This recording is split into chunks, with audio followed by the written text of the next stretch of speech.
Hello student, कैसे हैं आप? आई होप आप अच्छे होंगे। मैं अजय विश्वास सर मैथमेटिक्स स्टडी सेंटर में आपका स्वागत करता हूँ। आज मैं class 12 chapter 1 relation and function का 12th लेक्चर लेकर आया। 12th नहीं, 11th लेक्चर होगा मेरा। 11th लेक्चर लेकर आया हूँ। पिछले लेक्चर में मैं कंपोजिशन ऑफ फंक्शन पर डिस्कस किया था। इस पे मैं एक एग्जाम्पल बताया था। उसमें कुछ चीजें मैंने बोला था कि उसकी प्रॉपर्टी या उसके कुछ नोट नेक्स्ट वीडियो में बताएंगे आपको। तो मैं आज वही डिस्कस करूंगा। तो लेक्चर स्टार्ट करने से पहले मैं आपसे रिक्वेस्ट करना चाहता हूँ कि मेरे वीडियो को लाइक, सब्सक्राइब, शेयर और कमेंट जरूर इस पर करें। चलिए मैं स्टार्ट करता हूँ।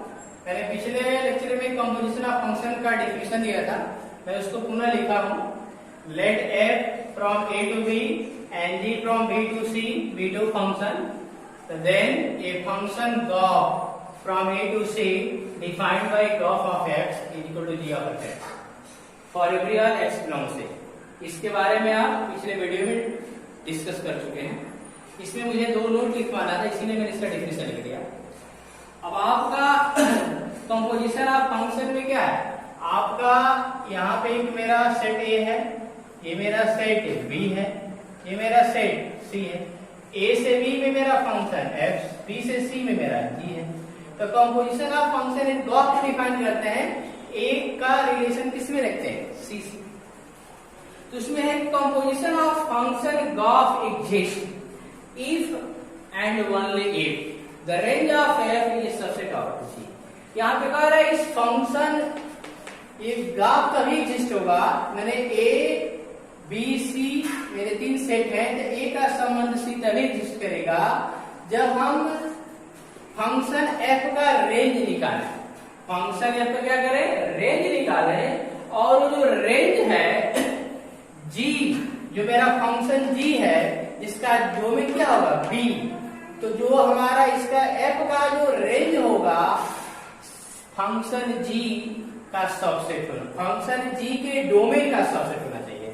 आप लिखे होंगे the range of f is a subset of f। इसी तरह कंपोजिशन ऑफ फंक्शन फॉर, यानी फॉर का मतलब a से रिलेशन किसमें? a से c में यदि मेरा संबंध एग्जिस्ट करता है तो उस कंडीशन में रेंज ऑफ g का रेंज निकाला जाए तो वो क्या होना चाहिए?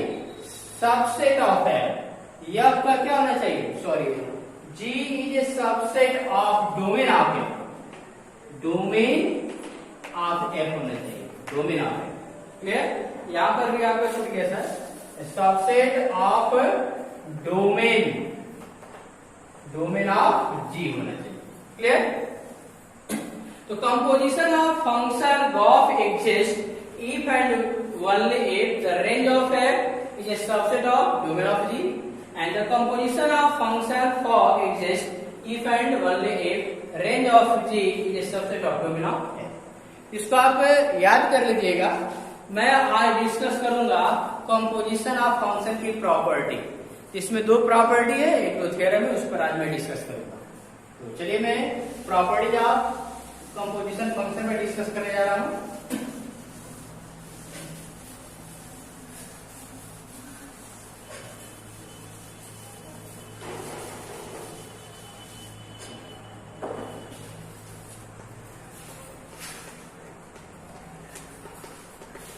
Property of the composition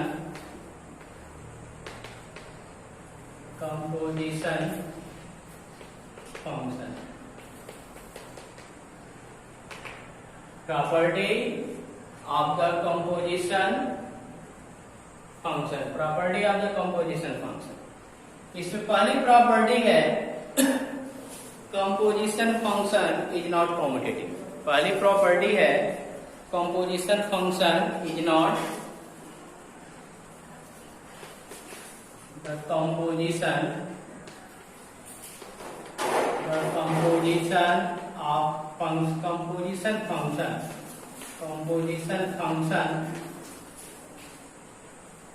composition function कर देते। Composition of function is not commutative.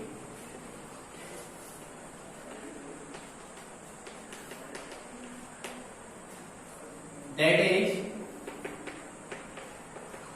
fog does not is equal to ga. Composition of function commutative law यानी क्रम विनिमय नियम का पालन नहीं करता, यानी fog does not is equal to god. इसको प्रूव करने के लिए हम एक एग्जांपल लेंगे। एग्जांपल को देखिए, एग्जांपल मेरा है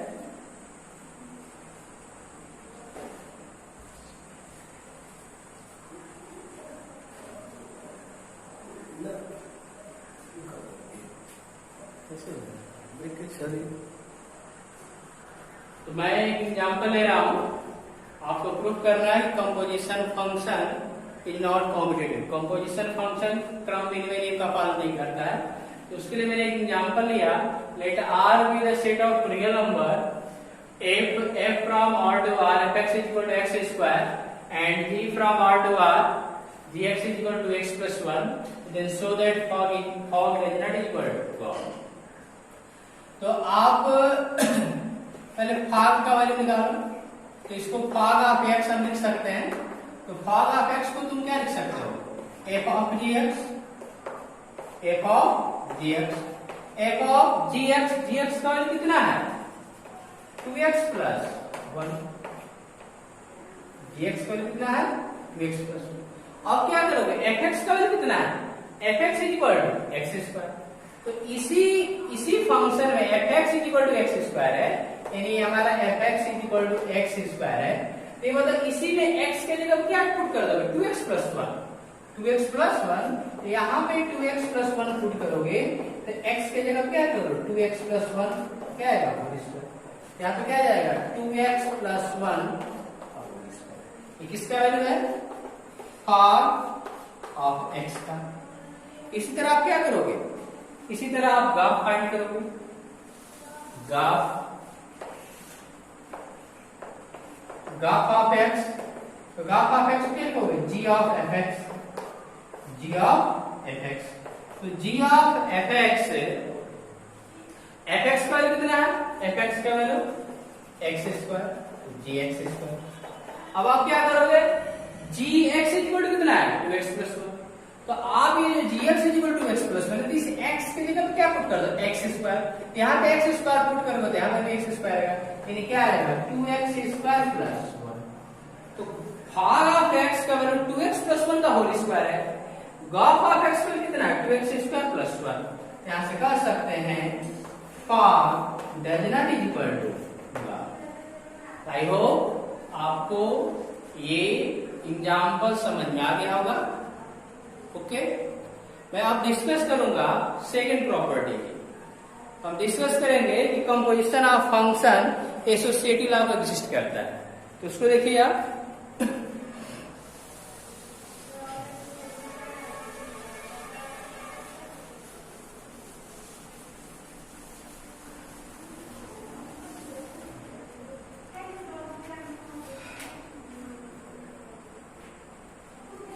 सेकेंड प्रॉपर्टी है the composition of function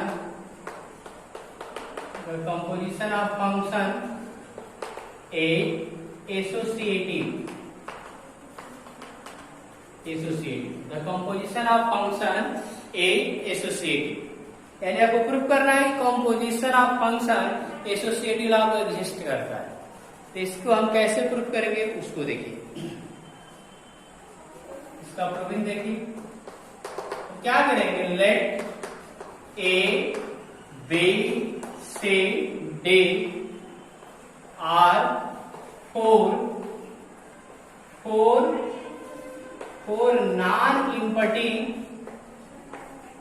non empty sets. हम मान रहे हैं कि ए बी सी डी हमारे पास 4 सेट है, वो नॉन इम्पटिंग सेट है। नॉन इम्पटिंग सेट का मतलब उसके अंदर कोई ना कोई एलिमेंट है। और यदि हम कंसीडर कर रहे हैं let H from A to B H from A to B, G from B to C, F from C to D। हम तीन यहाँ फंक्शन ले रहे हैं। H एक ले रहे हैं जो A से D में डिफाइन है, दूसरा फंक्शन G है जो B से C में डिफाइन है, और तीसरा फंक्शन F है जो C से D में डिफाइन है। आप चाहेंगे तो इसका फिगर बना सकते हो। ये सेट A है, ये मेरा सेट B है, ये मेरा सेट C है, और अगला मेरा जो सेट है D। तो सपोज कर लीजिए, सपोज कर लो कि A का एलिमेंट X, B का Y, C का Z, और इसका क्या है W। आप कंसीडर कर सकते हो, late X belongs A, Y belongs B, Z belongs C, and W belongs D। ये चार सेट है। A से B में जो मेरा फंक्शन है H है, B से C में जो मेरा फंक्शन है वो G है, और C से D में जो मेरा फंक्शन है F है। तो आप पिछली पिछले लेक्चर में आप पढ़े होंगे या फंक्शन का डिफिनेशन दिया गया होगा। तो ये मेरा सेट A है और ये मेरा सेट B है। इसका एलिमेंट X है, उसका एलिमेंट क्या है Y है, और इसमें जो रिलेशन मेरा क्या है F है। यानी कह सकते हैं मेरा फंक्शन सेट है, सेट B में डिफाइन है, तो इसका एलिमेंट X है, इसका एलिमेंट Y है, तो इसको Y fx से डिनोट करते हो कि नहीं करते? Y fx से डिनोट हम इसको करते हैं। तो इसी तरह इसी थियरी का यूज हम करेंगे। इसी थियरी का यूज करके हम यहाँ पे लिखेंगे। बताओ, सेट A का एलिमेंट X है, सेट B का एलिमेंट Y है, और A से B में जो मेरा फंक्शन है H है। इसको तुम क्या लिख सकते हो? यहां से हम लिख सकते हैं y h of x, y h of x। तो B से C में जो मेरा फंक्शन है वो G है, और C का एलिमेंट Z है और B का एलिमेंट Y है। तो यहां से लिख सकते हो Z G of Y। इसी थियरी का यूज करके Z और W की बात कर रहे हैं। इसकी यदि हम बात करें तो इसकी बात करें तो क्या आएगा? अभी बताओ, C से D में मेरा जो फंक्शन F है, इसका एलिमेंट W है, इसका एलिमेंट Z है, तो W क्या लिखोगे? F Z क्या लिख सकते हैं? आई होप आपको इतना समझ में आ गया होगा।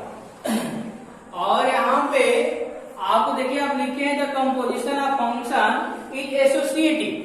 तो यहाँ पे आप एसोसिएटिव आप पीछे पढ़े होंगे, जैसे नेचुरल नंबर है या होल नंबर, उसमें ये होता है a plus b plus c is equal to a plus b plus c. Addition के लिए होता है a into b into c, a into b into c. ये मेरा कॉम्पिटिटिव लॉ होता है, सॉरी ये मल्टीप्लिकेशन के लिए, एडिशन के लिए।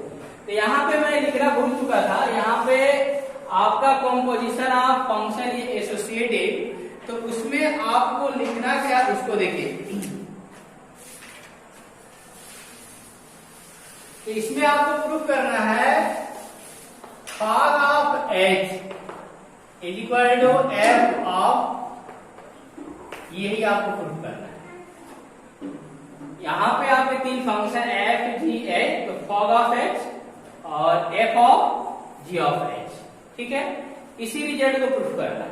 तो इसी रिजल्ट के लिए मैंने 4 सेट लिया, A B C D और 4 नॉन यूनिट सेट। इसके बाद मैंने फिगर के द्वारा भी आपको रिप्रेजेंट करके दिखा दिया, ठीक है। अब हमें इस रिजल्ट को प्रूफ करने के लिए इसका LHS और RHS लेंगे। तो LHS और RHS में इसी का यूज होगा। फिगर आपको समझ में आ गया होगा, इस फिगर की जरूरत नहीं है। हाँ, फिगर आपको समझ में आ गया होगा, इसी का यूज करेंगे, इसको मैं प्रूफ करूंगा, ठीक है।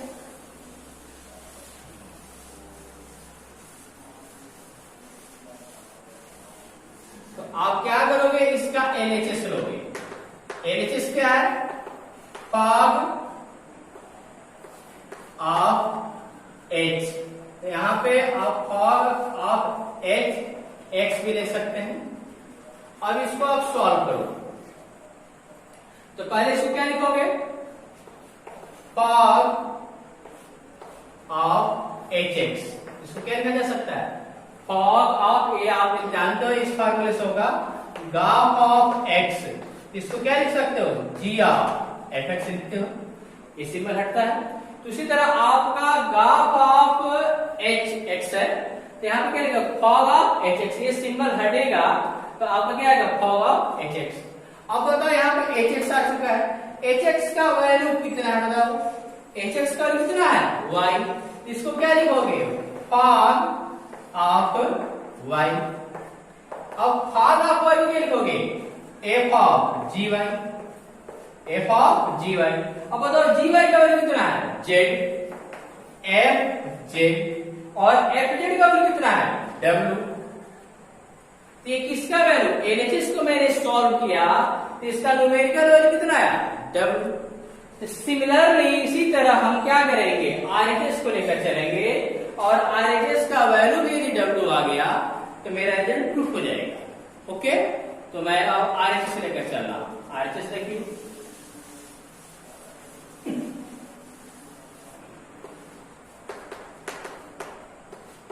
एफ ऑफ जी ऑफ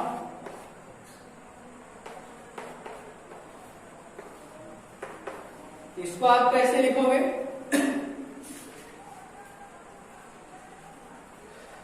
तो देखो यहां पे f of g of h x है, तो मैं ये सिंबल हटा रहा, इस सिंबल को हटाएंगे तो एफ ऑफ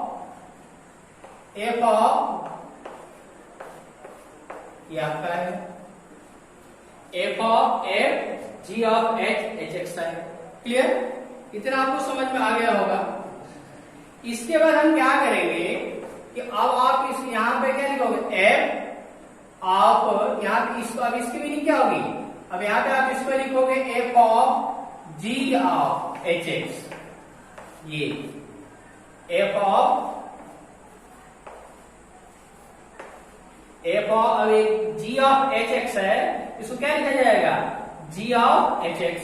अब इसको क्या लिखोगे, f of ji H x, H x का कितना है, वाई, इसको क्या लिखोगे, जी वाई। अब जी वाई को क्या लिखोगे, जेड, एफ जेड, और एफ जेड का वैल्यू डब्ल्यू है। तो आप देख रहे हो कि आरएचएस का वैल्यू भी क्या आ गया, डब्ल्यू, और एलएचएस का वैल्यू क्या था, डब्ल्यू। तो आप कह सकते हैं LHS is equal to RHS, इसका मतलब कंपोजिशन फंक्शन इज एसोसिएटिव।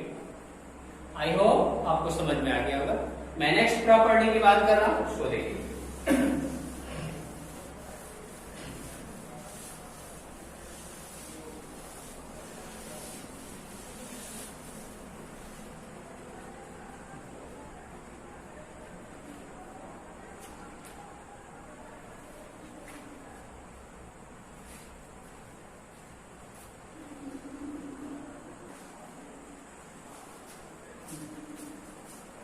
अगली प्रॉपर्टी है, so that if f from a to b and g from a to c are 1 1 then g from a to c is 1 1। ये proof करना है।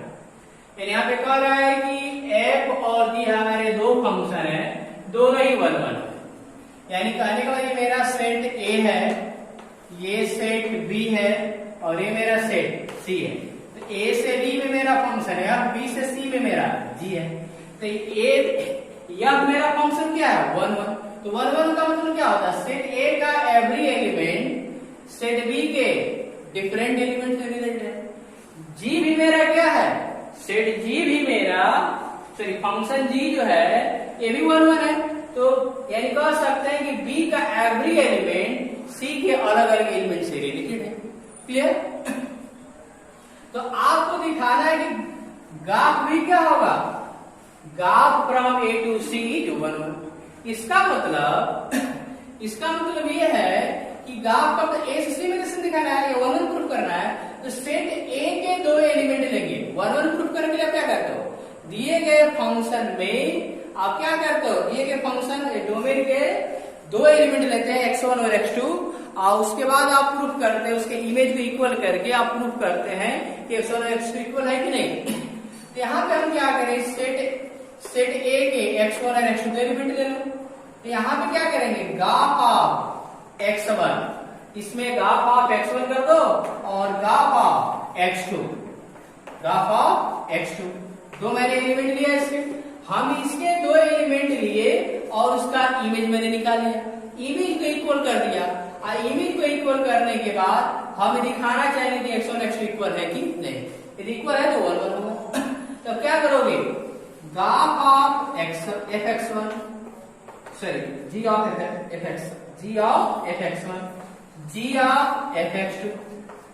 तब ये बताइए यहाँ पे ये जो मेरा रिजल्ट है g of fx1, g of fx2, ये बताओ g मेरा कैसा फंक्शन है, g मेरा क्या है 1 1, यहाँ पे क्या लिखोगे, g 1 1, g मेरा 1 1 है। तो g मेरा 1 1 इसका मतलब क्या, फंक्शन g में fx1 रखा गया, फंक्शन g में fx2 रखा गया। तो ये जब g मेरा 1 1 है तो ये fx1 और fx2 क्या होगा, इक्वल। तो हम यहाँ से लिख सकते हैं fx1 इक्वल टू fx2। अभी बताओ यहाँ मेरा fx1 इक्वल टू fx2 आ गया। यह मेरा क्या फंक्शन है, यह भी मेरा क्या है, यह भी 1 1, यह भी मेरा 1 1 है। इसका मतलब जब यह 1 1 है तो x1 और x2 क्या होंगे, equal. x1 is equal to x2. It means gauge from A to C is 1 1. तो नेक्स्ट प्रॉपर्टी नेक्स्ट वीडियो में देखा जाएगा। ओके।